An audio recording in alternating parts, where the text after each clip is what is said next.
Welcome back. You're watching Global Today here on Morning Prime. We continue to the conversation on the current state of play regarding foreign policy, diplomacy and security. We're on the security beat of it here in the country, just following what has been happening in Mavoko so far, with loss of property that were raised down, of course, by bulldozers there on the ground after the court made a determination regarding who owns the land, as far as the case was concerned between the East African Portland Cement and the locals who had purchased that particular land, and they were living and they have built houses, schools and also shopping centers there. So we want just to wind up on it, and this is the editorial cartoon that is really telling as well. Posy of goons were there to make sure also they glean from it.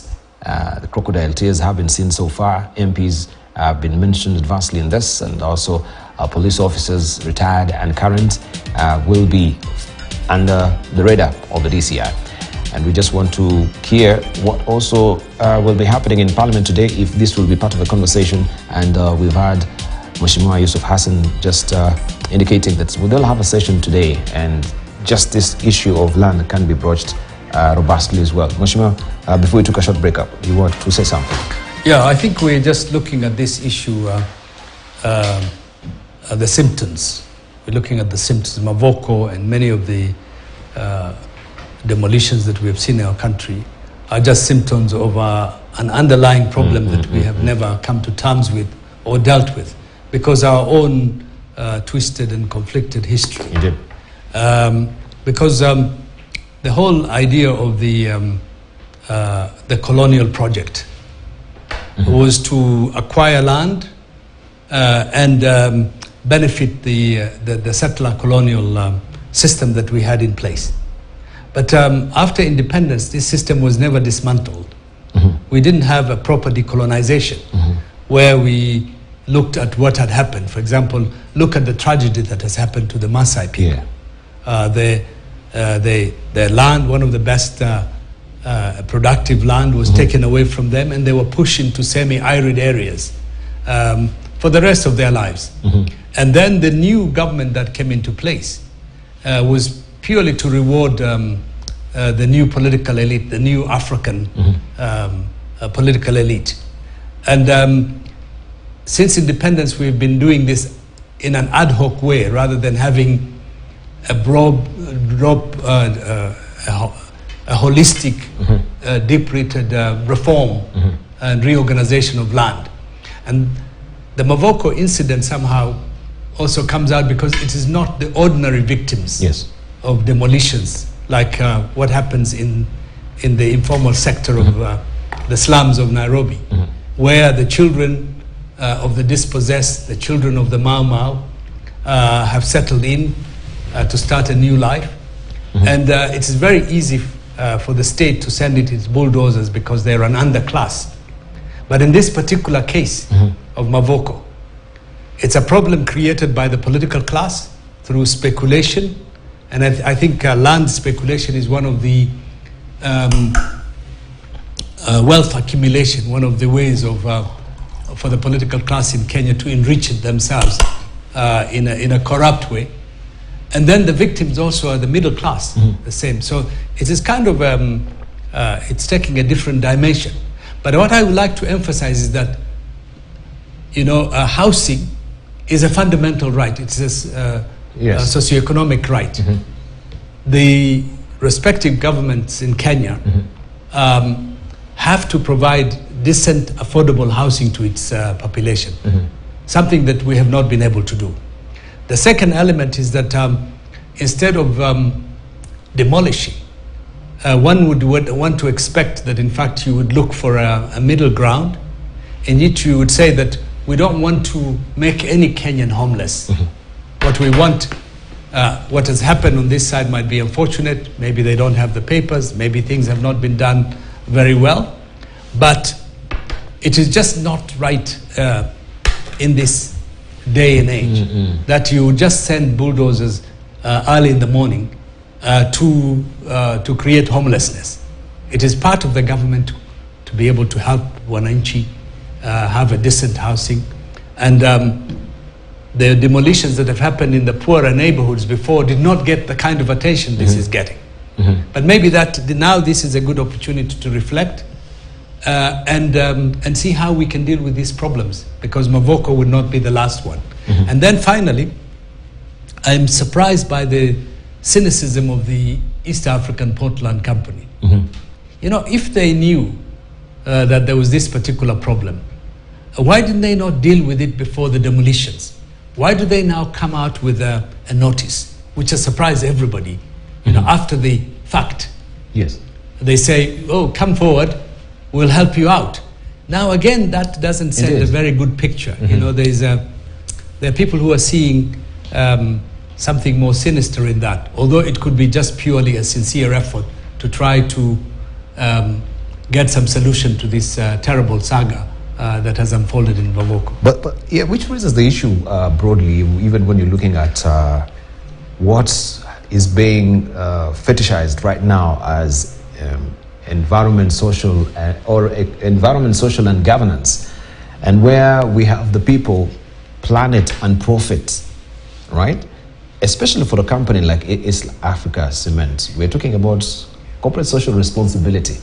No, this is about the profitability, a bit the human side, and the sustainability report that we have from companies today that we can see them launching, despite the fact that we have the financial, the required reports, you have the sustainability report. This is the sustainability bit of it, where we expect to see the human face from a company. And this is where you are alluding to the cynicism that is coming out, that the people, planet, the 3 Ps as they call it, people, planet, and profit. Yeah. So it's about the profit, it's not about the people. And it's not really about the planet. This really flies in the face of all these reports that we normally see them launching at the end of the day. If when there is a crucial moment for them to actually espouse that what they believe in as the 3P, the people, planet, and profit. Corporate governance. The problem we are facing is about our leadership, and I will recall Chinua Achebe talking about his own country of Nigeria, and he was asked what's wrong with Nigeria, and he said the trouble with Nigeria is simply and squarely a problem of leadership. Why would we want to put the premium on leadership as the main source of our problems? Because with good leadership, the houses in Mavoko would not have been demolished. With good leadership, the people in Mavoko would have known long before they settled their families there that this is either land to buy or no land not to buy. Now, in this particular case, as you're saying, I think what is prevailing in this country is unbridled materialism, what you're calling profit. That you look at everything in terms of profit, not in terms of how it serves the people or humanity. This is it. Because if it was, now, Portland Cement is a government, an entity. Let's get that clear. It is the same government that want to house its people.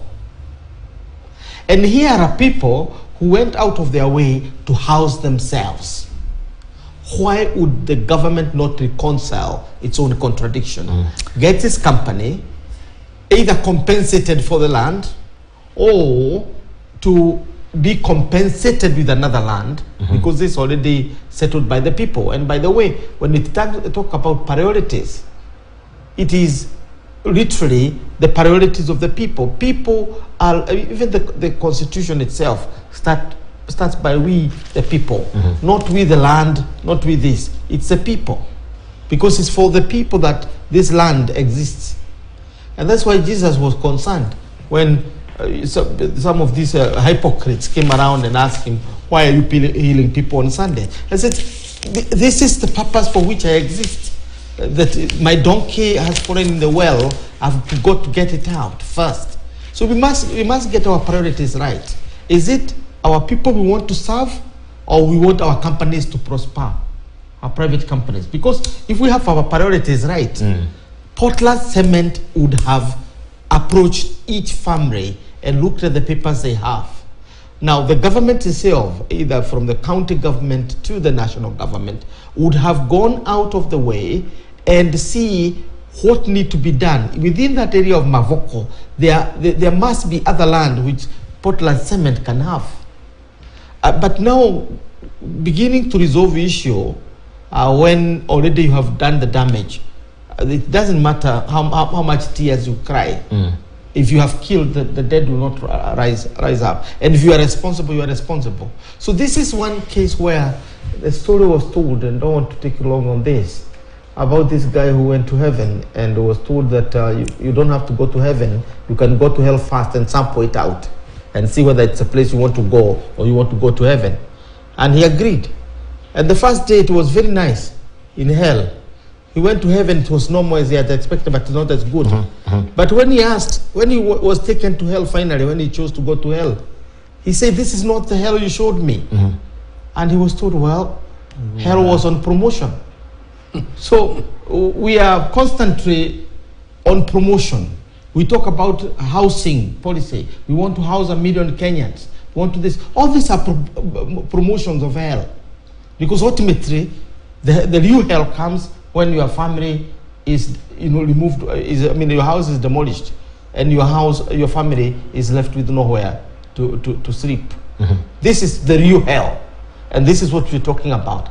So this country, in terms of our politics, we are on soap opera, promoting everything, every day talking about the good things that are happening, and we're not talking about the bad things that are happening. For example, this is an issue that could have been solved very easily. Even Kenyans will never have noticed, but it's now left a scar in our conscience as a nation. Indeed. And it's a very serious scar in our conscience. Let's wind it up, then we'll go to other stories as well. Yeah, I concur with Professor Kawanja.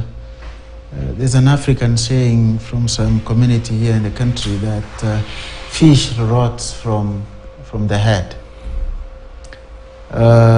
We need to re-examine our leadership one more time, because what we have had is a country that we are always too close and yet too far from finding solutions to problems that bedevil us every day.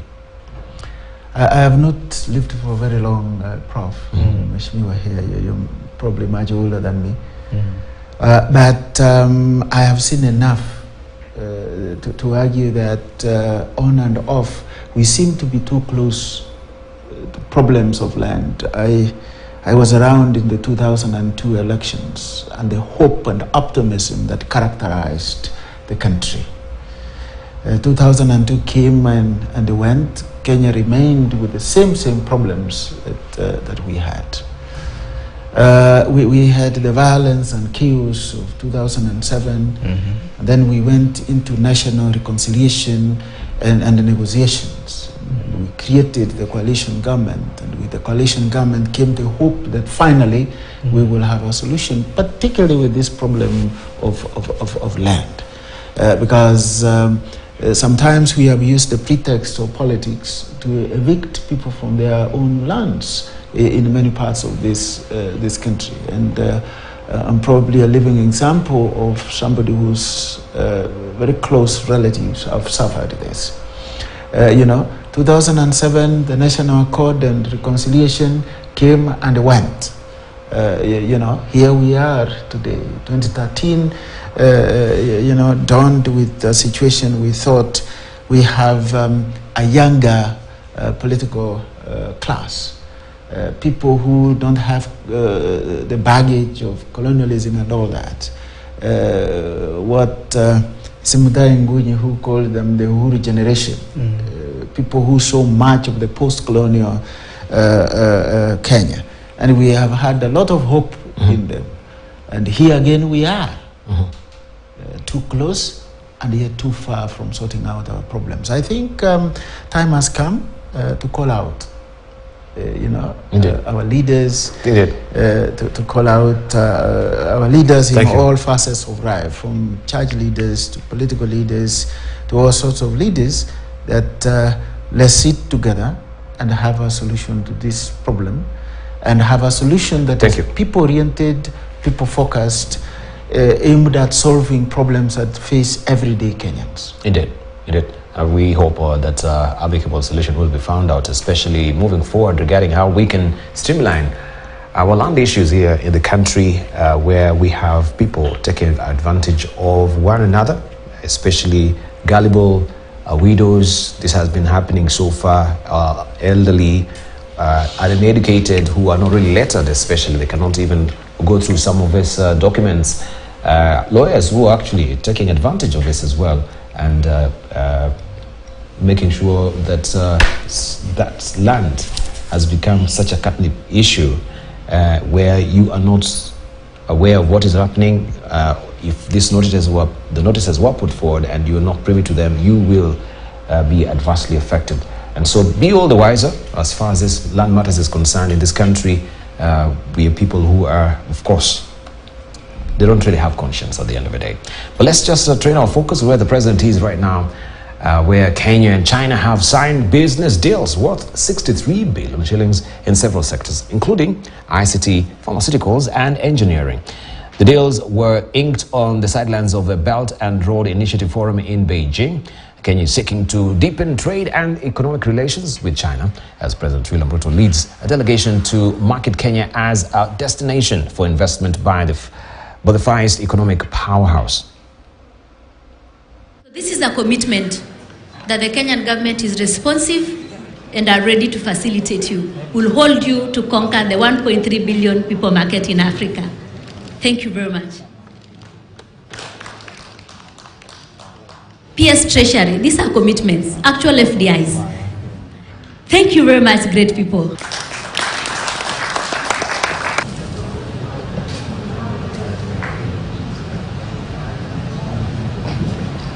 The reason why we are discussing with China on extending the standard gauge railway beyond Naivasha into Uganda, into DRC Congo, all the way to Congo-Brazzaville, is because we want to connect the eastern coast of Africa to the western coast of Africa using the SGR. The cost of marketing made in Kenya within the country and in Africa is costly. This is making it a challenge to convince investors to invest in Kenya and to manufacture for Africa. Your Excellency, to solve this problem, we propose to have factories that were established by building a common marketing platform. It is important to emphasize that we have taken resolute measures to significantly improve the business climate and transform the operating environment for enterprises through various interventions aimed at enhancing efficiency, security, regulatory quality, and major improvements in governance, and in making sure that your investments are protected. All right, the Sino-Kenya ties there being cemented by the president's visit on the sidelines of the Bridges and Road Initiative. A decade after, they're looking back at how that has made discernible difference in the entire world. It's just bridging the world, interconnectivity, very key, very telling picture that you can see also today in the China's daily global edition there, where she says joint building of Belt and Road full of vitality. President is calling for embarking on a new journey towards another golden decade. And here is a photo family where we can see President Xi Jinping and his wife Peng Liyuan posing for a group photo with other heads of state and their spouses attending the Third Belt and Road Forum for International Cooperation at the Great Hall of the People in Beijing on Tuesday. She hosted a welcoming banquet for the foreign guests, and you can see them there. Where's President Ruto? Zoom in, you can see there. Behind is President Ruto there with the First Lady Rachel Ruto as well. And we have also Russian President Vladimir Putin, the dear friend, as they put it there in the Moscow Times, in this particular conference, amongst others, as you can see. And this is what also we want to just discuss briefly, especially on matters of foreign relations and diplomacy. how key this meeting was, because President Ruto was an usher for the BRICS and people for the BRICS summit, and this were raising eyebrows. People were saying he should have gone there, was important.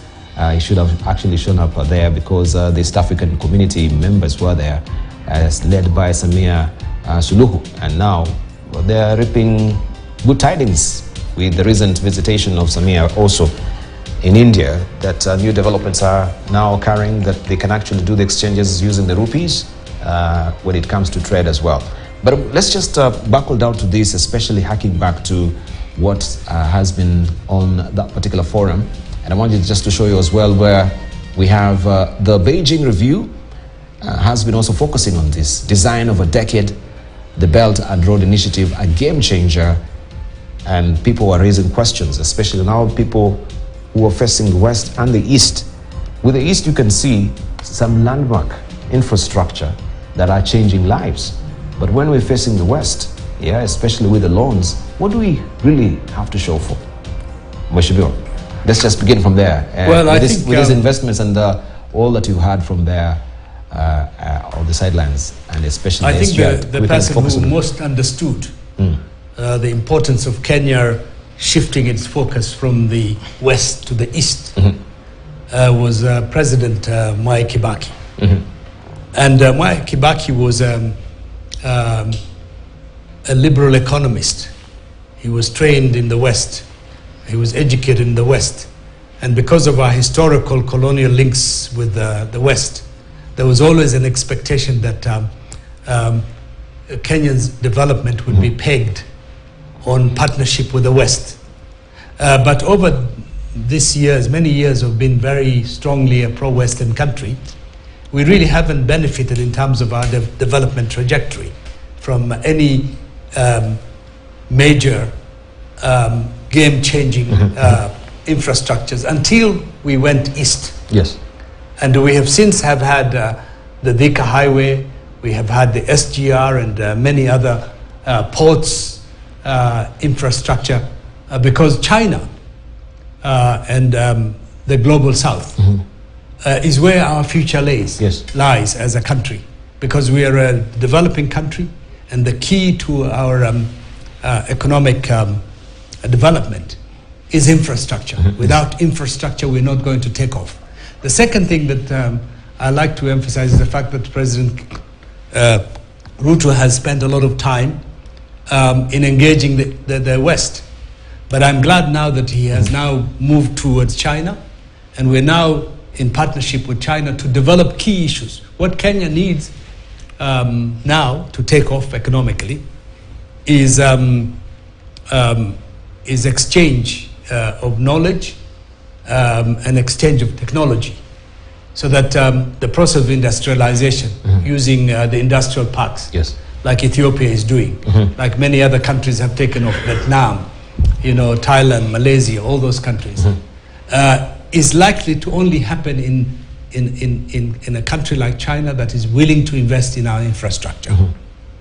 So I think it's a good thing that technology transfer, foreign investment in terms of resources is only likely to come from the East through South-South cooperation. I don't think we have much to gain from our relationship with the West. And therefore, I think it is important that the President has gone. And the completion of the SGR, the SGR is stillborn. It ends in the middle of nowhere in Naivasha. Unless you are able to extend it to Bungoma, to Kampala, to Kigali, to Goma, to as the President has said, to Brazzaville, it's not going to be a major component of our development. And I think it is good that he has gone there. It's good that we have now re-established our relationship and our economic cooperation with China. And I think we should be engaged with the countries of BRICS. The BRICS is the experience that we need as a country. We're underdeveloped. Those are countries with the same experience. We can learn a lot of lessons from how they have done, how countries like Indonesia and Vietnam are now growing. And together, we can make a lot of difference in how to move the development of our country forward in the future. All right. We have Professor Peter Kagwanja also. I just came across the book that you're working on, and this is going to be launched as well. And this is all in regard to SGR, the way it has been bashed before, but right now we can actually realize its benefits moving forward. And this is what the president, as you just indicated, is actually pitching for, linking Africa's east and western coasts. First of all, you can tell us about that your book and why you chose to write on SGR yourself. Thank you very much. I am in a big way. I've been working on Sino-Kenya ties now for the last 20 years or so. I don't know how many times I've visited China and how many places in China I've gone. I think I've gone to virtually every corner of that country. And in that regard, when it came to us in Kenya, we decided that it was important for us to streamline our policy with our interests in China, and not only in China, but in the East. The East would include Korea, India, Indonesia, and so on. And as you know, by 2050, the 3 of the major G7 countries will be in Asia. We're talking about China, India, Indonesia. This will be the largest economies. The first economy, the second economy, and the fourth economy will be from Asia. So in 2006, 2007, we put in our foreign policy document, which is being approved now, that we will look east. But that does not mean we forget the West. We deepen our relationship with the West where our interests are. So that's how Kenya opened an embassy in Dublin in the UK, the second embassy in the UK. Why Dublin being a center of growth in terms of IT, technology. So that's really the background. So in our foreign policy, the Look East policy is ingrained as a way of diversifying our relationship globally and guided by our national interests. So this year, ahead of we are celebrating the 10 years since the launch of the Belt and Road Initiative. And for the sake of Kenyans who are watching us, the Belt and Road Initiative is inspired by old linkages between Africa and China. And those linkages were essentially based in Mombasa, the entry point. This was what was called the Silk Road. The Silk Road was essentially the export and import of goods from China to Africa. The Chinese sailors came to Africa and spent a good number of time in Malindi, in Mombasa, in Lamu, and any of our cities. And that's how we ended up having a Chinese community that is indigenous to Kenya around the islands of Lamu. And a lot has been written about that in the books. Now, from that point, so we are celebrating those 10 years of that long historical relationship between us and China, and trying to weave it in the 21st century as a new form of a relationship. And that now, culminates in the Belt and Road Initiative. And Kenya is one of the major beneficiaries of the Belt and Road Initiative. And the SGR is one of the most ambitious of the projects. I know there was a line from Djibouti to Addis Ababa, but it is not as ambitious as the SGR. Kenyan elite, particularly those who have been involved in China bashing, have sold this line as a line to nowhere, an attempt to attack President Kenyatta and the government of that time, that they only invested in this. In this railway in order to add at nowhere, which is basically their land somewhere in Suswa or something like that. And they personalized what is a continental project. So in the book that I wrote, I'm finalizing. We're hoping to launch it next week or thereabout. We talked about a railway to prosperity. It's a polemic response to what has been going on. I read Aden Duare's book.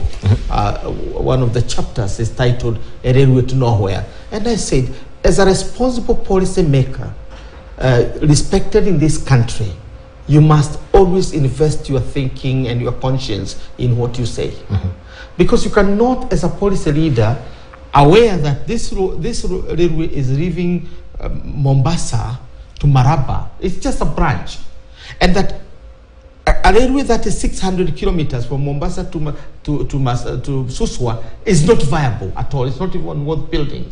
Because a viable railway must be 1,000 kilometers. At least the SGR in Kenya is going to be 1,300 kilometers, branching to Kisumu, branching into Maraba, and from there on, Kenya might decide to push it to any other place. Then from there, it goes west to Kampala, from Kampala to Kigali. And those countries have already committed their resources. And they have entered into the contracts. So in the book, we track these contracts that have been signed. And it will be Kenya's failure to Africa not to complete the railway. This is the main argument. Because you leave others not being connected to the coast. This railway is not supposed to end in Brazzaville. It is supposed to end in Matandi, which is the port in the Atlantic coast. And according to the African Union, one of the areas where Raila Odinga was heading, the infrastructure, it's called PINDA, that's Program of Infrastructural Development. This railway is going to open up the continent, not only us, because from it you will branch to other parts of the continent, and you will be able for the first time to link the Indian Ocean with the Atlantic Ocean, and therefore it will be cheaper to ferry avocados and other vital goods to even America, and for the first time Americans might taste a fresh fruit from Africa, which is moved very quickly to that part of the world. And therefore, this railway is supposed to open up not just Kenya, but the continent. It is going to give access to landlocked countries, including Eastern Congo, Central African Republic, South Sudan, Rwanda, Burundi. It's going to give them access to the ocean at an affordable, quicker rate. When you also begin to see the movement in Africa, Morocco has just launched the fastest train on the African continent from Fez to Casablanca. It is named after that vehicle which Prophet Muhammad used to move from Mecca to Medina. It's all Al-Bakla, something like that. They have named it after the Quran, something in the Quran.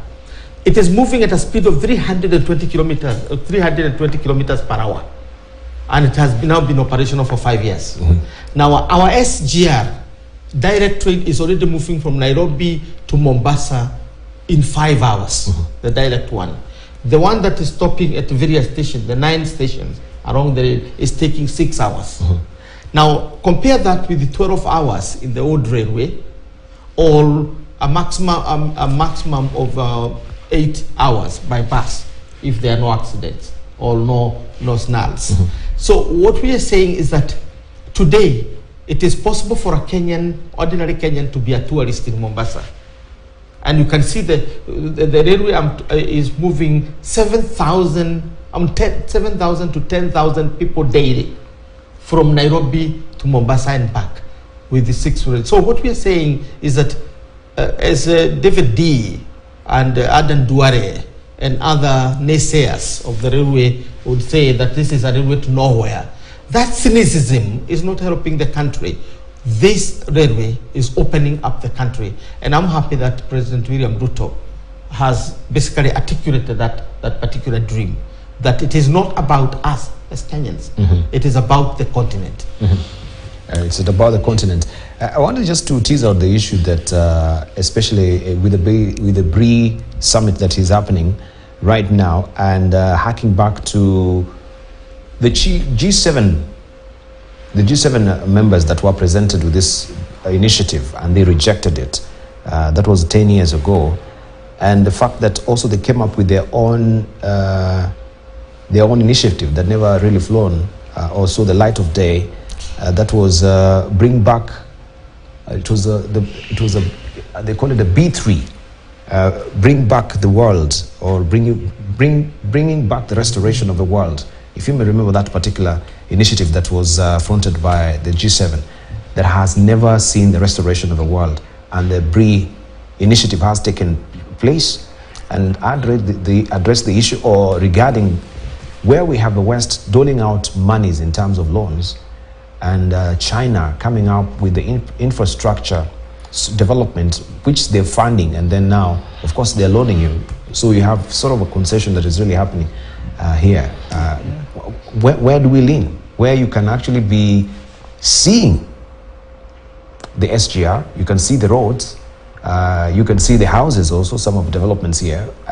In regard to the loans, sometimes you cannot really tell what they've actually done for the country. Just briefly, we wind up on it. You know, Prof, the cynicism that you see with the railway is not new. That's the Chinese build. The British build faced a lot more cynicism. Some British MP described it as a lunatic express, beginning from nowhere and going nowhere. So the cynicism is common historically. But I like the kind of optimism, Dibal, that Honorable Hassan and Prof here have with regard to what I see as fairly neo-colonial tendencies. You know, Mheshimiwa Hassan seems to suggest going east is the way to go. Excuse me. Prof here suggests that we go the positive neutrality way of gaining from a little bit from both sides, east and the west.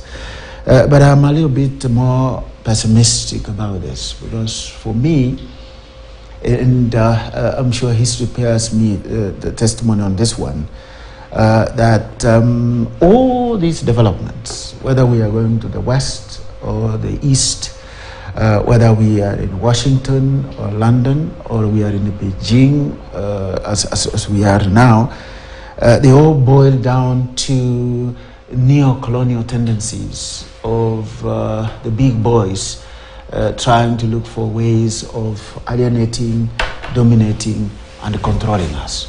Because that is what imperial tendencies are all about. I tell my students using abbreviations of ADC, alienating, dominating, and controlling small, insignificant economies like ours.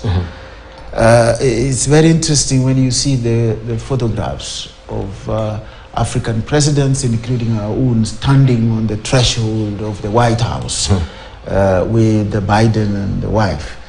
And I saw another one standing in the palaces in Beijing. They don't stand as equals, Dibal.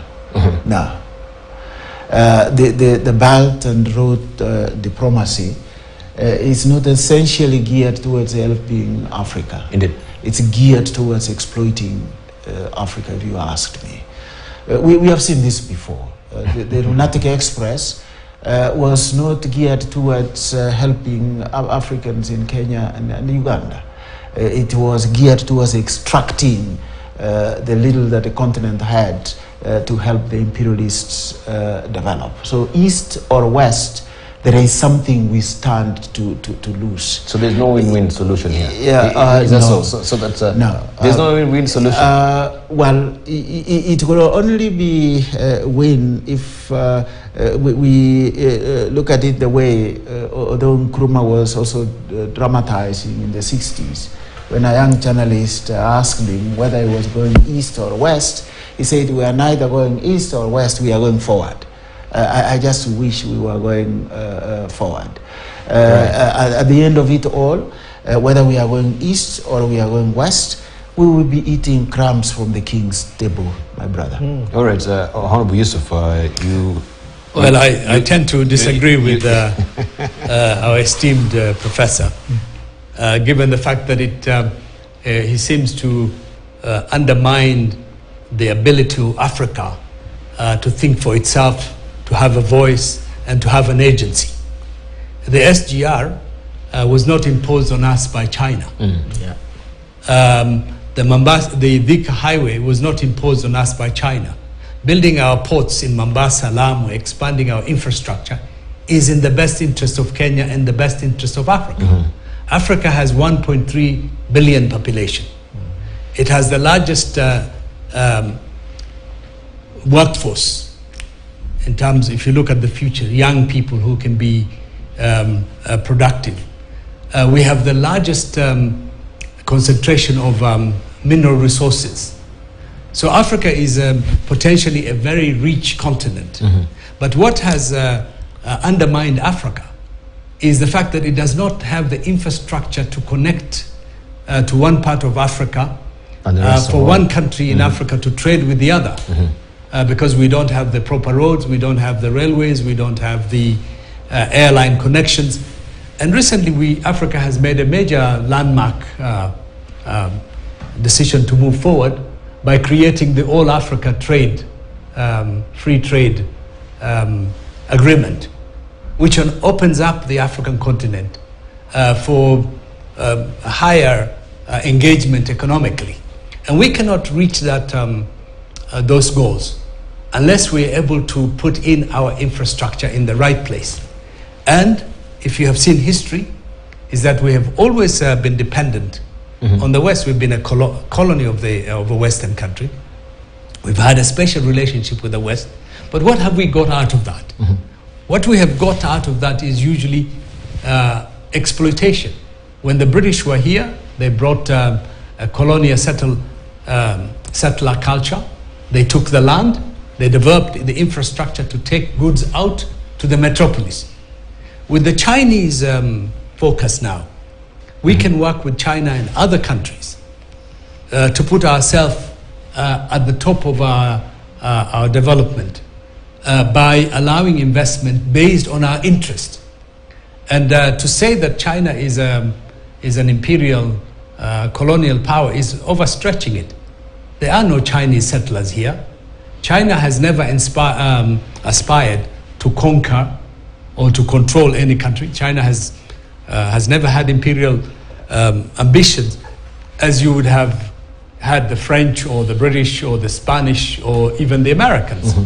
So yes, of course, China as a country has its own interests, but it's mutually beneficial relationship in which we in Africa can get what we can from China. Africa can get what it wants from us. It's an exchange, a consensual in which Africa is making its own decisions. To argue now that in fact in 2023 that we're a new colonial, new imperial entity is taking it a little bit too far, I think. Let me add to that so that Professor can add into it. I would invite the professor to read one of the favorite books that we used to read with you and others in history. You know, Giovanni Arrighi. Yes. Giovanni Arrighi wrote a very interesting book. Not the dependency, the Adam Smith in Beijing. Yes. Adam Smith in Beijing is a very interesting book because the Italian philosopher and economist is trying to make the point that for the first time in human history, we are seeing the rise of a power not through conquest. And therefore, it is possible to create the wealth of nations without war. This is the point Arrighi is making. And he's not an buyer of China, but he was trying to understand why China is rising without going the route of Britain, which conquered the rest of the world and subordinated everybody. Germany followed suit. America now followed suit with its military and occupied people. And this is the text that us as historians and political scientists know, that in order to be a power, what we call a hegemon, you have to be armed to the teeth and crush everybody else and subordinate them. This is what we're now calling colonialism.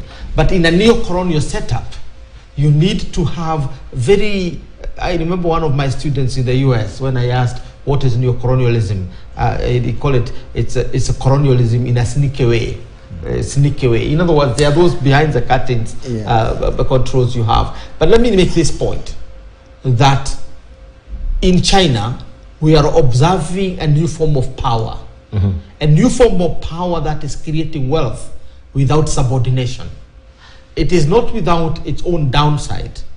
And we are observing that downside. Thank you. But the whole question is that I can say China is not a neo-colonial power, because it is us. We have a forum called Forum for China-Africa Cooperation, which is for the total number of countries in Africa. And we sit in, I'm in the think tank of the FOCAC. And we are the ones who give the priorities of the areas that Africa needs. It is not the Chinese. All right, we need to wind up on this as well. If I may have, because I was responding to what I said earlier. So you want to have a countermanding view as well? Not necessarily. I agree with Mheshimiwa and Prof here, but I will hasten to add that I have a feeling that we are confusing, pure imperial diplomacy, which includes physical occupation of the lands and dominating them, with what I see as tactical diplomacy. Now, the end result of these two is one and the same thing. When you look at it, China is into tactical diplomacy, neo-colonial tendencies of influencing the subject nations from a distance and parading certain goodies. That is not very much different from the pure imperial diplomacy of occupation and colonization. If nothing else, actually the one that occupies our minds and influences our mentalities and the way we do things could probably be more pernicious, if not more dangerous, than the occupation one. So what I'm saying is that whether we are going east the Chinese way, which my friends seem to suggest is more penile neo-colonialism than the West one, my view is east or west. This is all about alienation, domination, and control. Thank you. And as I said earlier, we will just be feeding on crumbs. All right. Really. We need to wind up as it is right now. And I just wanted to read a bit of the Beijing Review, what they're really saying, especially on the Litero beat. I found it fascinating, just in light of what we're discussing. Briefly, I'll just pick some of the snippets there. Like they say here that the BRI has played a crucial role in deepening policy communication among the countries involved, reshaping international trade patterns and stimulating global economic growth. China has signed more than 200 documents on Belt and Road cooperation with 152 countries and 32 international organizations covering the fields of finance, society, e-commerce, science and technology, cultural exchange, and then interconnectivity that you're alluding to, Professor Kagwanja. Infrastructure connectivity among participating countries has been continuously improved. For example, the China-Europe freight train service has a network of 86 lines connecting China with over 200 cities in 25 European countries and regions, as well as 100 cities in 11 Asian countries and regions. Investment and trade corporations among participants is also on the up. China has signed 19 free trade agreements with 26 countries and regions in Asia, Oceania, Latin America, Europe and Africa. And I can just scroll down there because of time. Rather than differentiating countries by ideology, says here, or playing a zero-sum game, the BRI practices true multilateralism and ensure its benefits are shared equitably among the countries involved as well. And Peter Kagwanja has written a book on it as well. That is bound to be launched next week. Hope I'll get a copy. Yeah, that is the railway to prosperity. And in his synopsis, he says, or he argues that Kenya's standard gauge railway was propelled by African dream of creating a network of transcontinental railways, Vision 2030, to make the country a middle-income economy and the East African Railway Master Plan. Self-evidently, the railroad was never a Chinese diplomatic charm to trap Kenya into debt. On the contrary, the country benefited from China's Belt and Road Initiative, Beijing's vehicle for dispensing global public goods. So far, the railway has offered us a climate-smart, cost-effective, comfortable, faster, safer, and reliable way of transporting passengers and goods and across vast spaces. I'll just let it also fly until there. So for the interest of time, we take a short break. Peter Kagwanja, but how do we know that also you've got vested interest? So you'll always be leaning towards SGR as well, even as you put out the book and you're sitting in that particular forum. We take a short break, we circle back with that and much more. You're watching Global Today. When we circle back, we also train our focus on what is happening with Israel and Gaza right now. Latest development as well, where Russia has offered a hand of peace brokerage on this, right? It says it stands at the ready to be a peace negotiator, right? Does it really fly in the face of what is happening also with Ukraine and Russia? And now we have a peacemaker who is also perpetrating war in Ukraine, as some will put it. We'll take a short break.